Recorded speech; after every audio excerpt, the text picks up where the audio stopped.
What's up, everybody? Nick Whalen, Jeff Erickson here from RotoWire. In this video, we're going to give you our favorite waiver wire ads at each position as we look ahead to week 5 of the NFL season. We'll hit some of the obvious names, of course, but we'll go position by position. We're trying to give you some under the radar, pick up some sneaky ads, if you will, ahead of week 5. Jeff, great to be back doing this with you as we will throughout the NFL season. Who is your first sneaky ad of the week?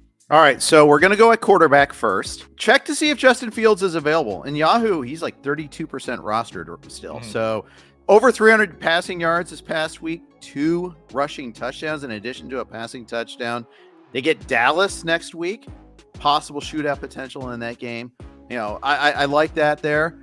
If he's rostered, if he's properly rostered in your league, take a look at Joe Flacco. The Colts passing offense came alive after Anthony Richardson got hurt. We don't know yet whether Richardson's going to be able to play this upcoming week, but Flacco, for the second year in a row, looks like he's injecting life into a passing game. Yeah, I tell you what, as somebody who was on the Pittsburgh Steelers and on the under in that game in week 4, I did not want to see Joe Flacco out there. That was a worst case scenario. And as a Jacksonville Jaguars fan, I'm not sure I want to see Joe Flacco out there next week against the Jags. I think that should be a really good matchup if it is indeed Joe Flacco. We saw him, wake up Michael Pittman. He got Josh Downs going. I mean, it is night and day as far as what that Colts offense looks like with a more traditional passer in Joe Flacco. And the Colts, by the way, maybe without Jonathan Taylor next week, Jeff. They're calling it a high ankle sprain. They're saying it's of the more mild variety.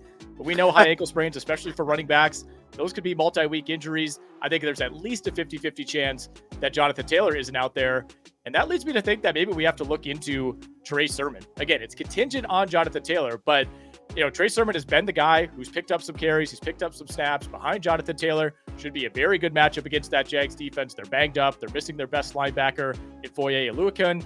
Jacksonville's actually been sneaky decent at defending the run this season, but I still think you have to view this as a plus matchup. Sermon played 17 snaps behind Jonathan Taylor last week against Pittsburgh, carried 5 times on those 17 snaps, and we saw him start to work into the mix as far back as week 2 against Green Bay. Yeah, scored a touchdown week 3 against the Bears too. Only had a couple of moments, but it was classic backup running back syndrome too. When he is in the game, he's going to get the ball. It seems like there. You get a lot of that. Similar situation is in Atlanta. Tyler Allgeier got more carries, more rushing yards than Bijan Robinson. Robinson was limited in Monday's walkthrough practice. Keep in mind, Atlanta plays Tampa Bay on Thursday night. So it may be the quick turnaround might limit the ability for Bijan to be able to play. Algier's an accomplished runner in and of his own right there too. So and believe it or not, in Yahoo leagues, he's still 23% rostered. That number is tracking up already. So just check on that one there for sure. But he would easily be the best guy you'd want to add this week if Bijan can't play.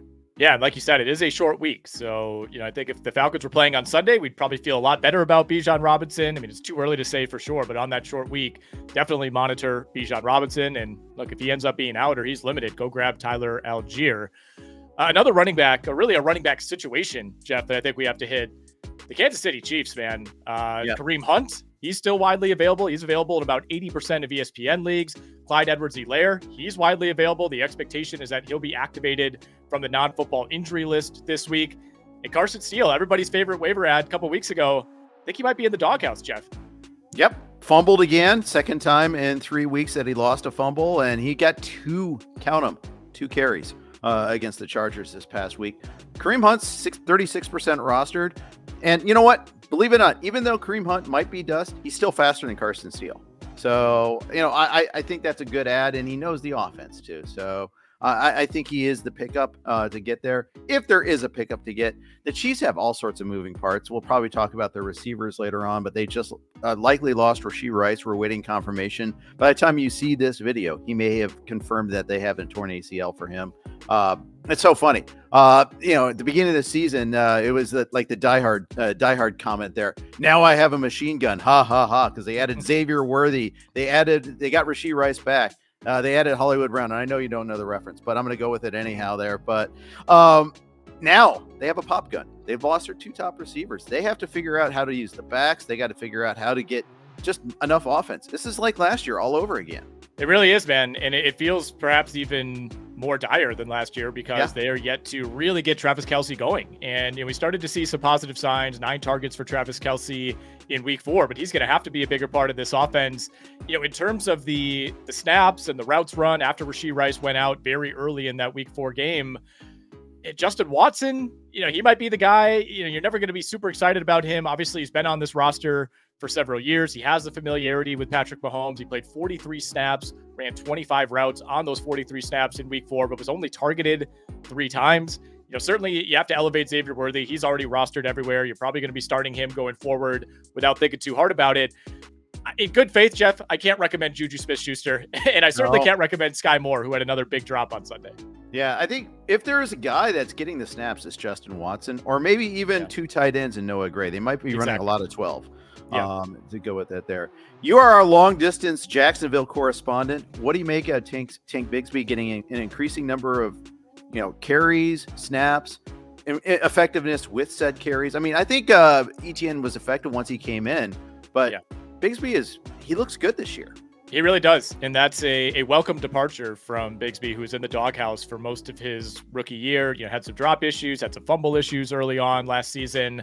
But when he's been out there, he's been arguably more effective on a per carry basis. In fact, not arguably more effective. A lot of the numbers would tell you he's been better than Travis Etienne. I do think you look at the pure workload numbers from week 4 and you say, oh man, 30 snaps only for Travis Etienne. Well, he went out of the game briefly in the first half for a shoulder issue, was kind of limited throughout the rest of the game. We never got a ton of clarity, but I think if that doesn't happen, we probably see more Travis Etienne. Etienne is still kind of more the passing down guy who they trust. He ran 14 routes compared to 5 for Tank Bigsby. He did carry 11 times on his 30 snaps compared to 7 carries for Tank Bigsby. But Tank is another one of these guys, Jeff, who when he's out there, he tends to get the ball. I think we started to see that with Bucky Irving the last couple of weeks. We saw it with Kareem Hunt this last week in the Kansas City Chiefs. He might be the true number 2, but when he's out there, they feed him touches. Yes, absolutely. It's again, number 2 running back syndrome. I'll just throw one other name. Antonio Gibson's another guy I'm keeping an eye on. Ramondre Stevenson lost another fumble this past week. Yep, for sure. And if we see Drake May at some point for the New England Patriots, I think maybe that could open things up at the very least, speaking optimistically about that Pats offense. Before we talk about some receivers and tight ends, if you're enjoying this video, please take a moment, give it a like, make sure you're subscribed as well to the RotoWire YouTube channel. We'll be bringing you a ton of content every week through the NFL season. All right, Jeff, wide receivers. We got to go to the Green Bay Packers because Christian Watson is going to be missing time here. Unclear as of recording whether or not he'll be placed on IR, but the fact that they're even throwing that out there, we know almost for sure it's going to be a multi-week injury. I'm fine grabbing Dontayvion Wicks. He's less than 10% rostered right now in ESPN leagues. Romeo Doubs is out there in a ton of leagues as well. To me, Wicks has more upside. We certainly saw that this past week against Minnesota. Doubs might have the slightly higher week-to-week floor. He's been leading the Packers in routes and snaps basically every week this season. That was the case even with Jordan Love back in the lineup in week 4. Saw 8 targets, kind of a unique script for the Green Bay offense, throwing the ball 50-plus times. Wicks was targeted 13 times on 45 routes, had 2 touchdowns. Also had 3 drops in that game. Right. I think it could have been a much bigger game for Dontayvion Wicks. And again, with Christian Watson out, there is going to be production to be had in Green Bay. 2 great matchups, by the way, coming up for the Packers. The Rams and the Cardinals in weeks 5 and 6. Those are both bottom 10 defenses against the pass. Rams might be the single worst defense in the NFL against the pass. Those 2 teams are 32nd and 31st in yards per attempt allowed. Absolutely. I think Wicks is just the high variance player. 5 of 13, and at least 3 of those were drops, and maybe others that a better receiver might have come down with there. And it's not just this week. Week 1, he had a couple of drops in that loss to the Eagles too. So there's a reason why he had kind of fallen to 4th in the rotation. Yeah. Just a high variance player. But yes, I absolutely endorse going to get him. I've rostered him in a lot of leagues. I did drop him in a couple. So now I have to do the catch and release and try to go recatch again. So we'll see if I can get him back. If I can. I mean, there's some leagues where he was like my number 6 receiver. So, we'll see if I can get him back. Another receiver we talked about last week. We're going to reemphasize Xavier Legette. We're going to pronounce his name right this time. Heavy targeted guy for Carolina. The matchups get tougher. They had the Bengals this past week, but Legette caught a touchdown, had 1 drop, but, was heavily involved in the offense. And all 2 receiver sets, he was in there. That's the thing that was important to me. That Jonathan Mingo was the number 3. He was, Legette got the draft pedigree, and he's got a real professional quarterback that's throwing him the ball, so he's got a chance to be productive. The matchups get tougher this week. Carolina, they had a nice little stretch there where they played the Raiders and the Bengals. Now they get the Bears at the Bears. That could be a pretty tough setup. Another Andy Dalton revenge game, by the way, back to back there. And then they get a home game against the Falcons after that. Sneakily, not that easy. That's another tough one there too. Yeah, the Andy Dalton revenge tour just continues to roll along here. I'll throw a couple receivers your way, Jeff. And, one of these guys, I don't even know if he's sneaky anymore because we saw it on national TV on Thursday night. We got to respect Wan'Dale Robinson, man. We got to respect the volume. That's what it comes down to. Wan'Dale Robinson ranks 4th in the NFL in total targets through 4 weeks. He's 4th in the NFL in total catches. And he's behind his own teammate, Malik Neighbors, in each of those categories. I think this is kind of how the Giants are going to have to operate. They're not going to be a very good running team. They haven't really been able to get that going at any point this season. If you're in a PPR league, Wan'Dale Robinson absolutely has to be rostered. Yeah. He's the wide receiver 20 right now in PPR. He's about the wide receiver 40 in standard leagues, just to illustrate that difference. Again, the Giants are going to struggle to run the ball. They've had to rely on this kind of quick passing attack that's been pretty effective over the last couple of weeks.